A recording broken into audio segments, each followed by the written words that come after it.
এক ইনফ্লুয়েন্সার কইছিল 300 ফিট গিয়ে যেসব মাইয়ারা নাচা গানা করে আমি শিওর তাদের নিজের রাস্তায় 600 ফিট হয়ে গেছে, মানে তাদের বাড়ির রাস্তা আর কি। কারণ ওরা তো এই দেশের মাইয়া না, ওরা ইউরোপ আমেরিকান মাইয়া। আমি এই কথাটা বিশ্বাস করি নাই, তাই 300 ফিট গিয়েছিলাম সত্যতা যাচাই করতে। 300 ফিট যাওয়ার পর যা দেখলাম সেটা যদি আপনারাও দেখেন তাহলে আমার মতো আপনাদেরও দাঁড়িয়ে যাবে, মানে গায়ের লোম আর কি। বিশ্বাস করেন ভাই, গিয়ে দেখি তিনটা মাস্ক পরিহিত করে কে বলে দেশ উন্নত হয় নাই। দেশ উন্নত হয়েছে তো, উন্নত না হলে তো ঘোড়ার কেশ ওয়ালি সুন্দরী রমণীদের আগমন হতো না। আমার তো মনে হয়েছিল আমি আমেরিকার লস অ্যাঞ্জেলেসে চলে এসে পড়েছি। দূর থেকে 3 রমণীর ডান্স দেখে আমার মনে হচ্ছিল কিসের নোরা ফাতেহি, কিসের সামান্থা। ওদের ডান্সের তুলনায় নোরা ফাতেহির ডান্স পান্তা ভাত। আর একটু কাছে গিয়ে দেখি এক রমণী আরেক রমণীর নিতম্বে সমানে থাপ্পড় মারছে। ভাই এখন আপনারাই বলেন, এইসব দেখে কি কোনো সিঙ্গেল ছেলে নিজেকে কন্ট্রোল করতে পারবে?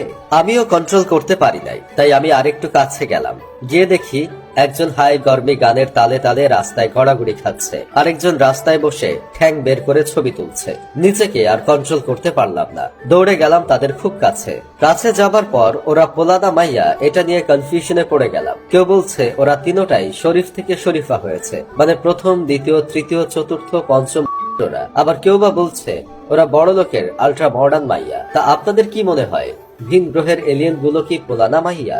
আসলে দোষটা তাদের না, দোষটা আমাদের। কারণ আমরা ফেসবুকে অ্যাকাউন্ট খুলছি। মাঝে মাঝে মনে হয় আমরা ব্রিটিশদের থেকে মুক্তি পাইনি, বরং ব্রিটিশরা আমাদের থেকে মুক্তি পেয়েছে। শুধু শুধু ব্রিটিশদের তাড়ানোর জন্য আমরা এত কষ্ট করছি। ব্রিটিশরা যদি এখন পর্যন্ত আমাদের দেশে থাকতো তাহলে টিকটক মারানি মাইয়াগুলো যখন 300 ফিটে গিয়ে টিকটক ভিডিও করত, সেগুলো দেখে ওরা এমনিতেই আব্বা আব্বা বলে দেশ ছেড়ে পালাতো। আমাদের সমগ্র বাংলাদেশের এই 300 ফিটের জায়গাটা হলো এক টুকরো ইউরোপ।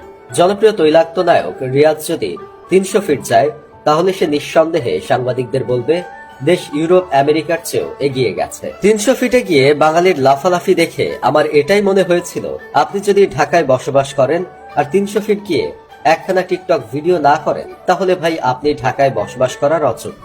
আপনার মতো আনস্মার্ট খ্যাতকে ঢাকা শহরের টিকটকাররা মেনে নেবে না।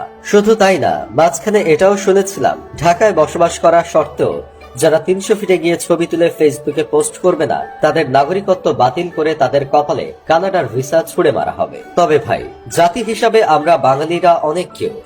আমরা এতটাই কিউট যে আমরা একটা কিছু পাইলে সেটাকে ডাস্টবিন না বানানো পর্যন্ত থামি না। সরকার দেশকে ইউরোপ আমেরিকা সুইজারল্যান্ড বানাতে চাইলেও আমরা কয়েকদিন পর সেখানে গুলিস্তান ধোলাইখাল যাত্রাবাড়ি বানিয়ে ফেলি। এর আগে পদ্মা সেতু উদ্বোধন হলো, বাঙালি তারের বেড়া টপকে ভেঙে পদ্মা সেতু দেখতে গেল। সেখানে গিয়ে টিকটক করলো, হিসু করলো, নাটবল্টু খুললো। এরপর যখন মেট্রো রেল চালু হলো তখনও বাঙালি এটাকে বস্তি বানিয়ে ফেললো। মেট্রো রেলের ভিতর বিজ্ঞাপন, সিটে প্রেমিকার নাম খোদাই করে লেখা, আর টিকটকারদের কথা তো বাদই দিলাম। ওরা মেট্রো স্টেশনকে টিকটক স্টেশন বানিয়ে ফেলেছিল। সবশেষে এখন 300 ফিটের রাস্তাকে বাঙালি পার্ক বানিয়ে ফেলেছে। যাই হোক, শেষমেশ একটা কাজের কথা কই। আগেরকার মানুষ টাকা দিয়ে টিকিট কেটে যাত্রাপালায় নাচানাচি দেখত, আর এখনকার মানুষ বিনা টাকায় টিকটকারদের নাচ দেখে যাত্রা দেখার সুখ নেয়।